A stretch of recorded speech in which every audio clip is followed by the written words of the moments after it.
Yeah, yeah. Hallo, ich bin der Weihnachtsmann, Klingelingeling. Ich steck dir meine Rute in deinen Rosettenring, ja. Hallo, ich bin der Weihnachtsmann, Klingelingeling.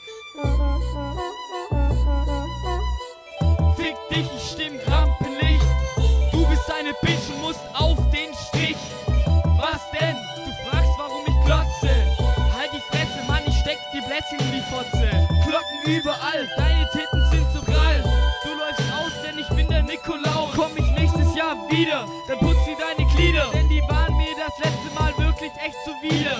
Erster Advent, zweiter Advent. Heute Nacht hat mich der Nikolaus kennengelernt. Kennst du den Weihnachtskranz mit den 4 Kerzen? Weißt du, auf was ich stehe?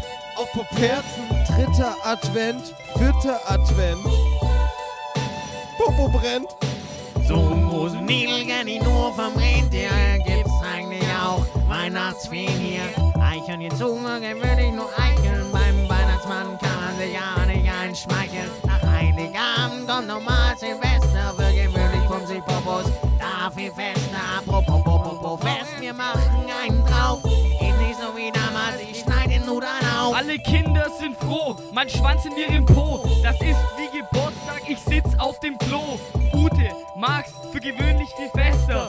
Darum treib ich's mit ihrer Schwester. Jetzt nochmal ein Rückblick. Bitch, ich geb dir Tittenfick. Wenn du nicht mehr kannst, dann steck ich meinen Schwanz ganz tief rein, denn es ist Christmas Time. Jetzt sitzen wir im Dunkeln, ziehen lange Gesichter. Es gibt nur einen Ausweg, werdet Dichter. Es gibt nur ein Geschenk und zwar von mir. Ratet, was es ist, ein Kasten Bier. Durch den Schornstein komm ich in dein Haus. Geh zum Weihnachtsbaum und mach die Lichter aus. Mach die Lichter aus. Dann schleich ich wie ne Maus und zieh deine Frau in deinem Haus nackig aus. Denn ich bin Santa Claus. Ich mach mich an sie ran und dann fass ich sie da unten an. Was soll man dazu noch sagen? 2 Minuten später kam der Krankenwagen.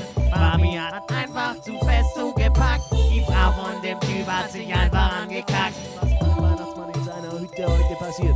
Am 24. Advent 30.000 Zuschauer. Die Christbaumkugel ist ständig am Laufen. Ein Pass vom Esel zur Kuh, von der Ute zum Dresden-Stute und wieder zurück. Und dann ein Pass auf die Linksaußen. Dann Achtung, steck ich meinen Schwanz noch ganz viel tief. sagt der Torwart und hält die Kugel fest in der Hand. Vereitelt vom Keeper des FC Weihnachtsmann. Man kann es nicht glauben, in Dresden ist alles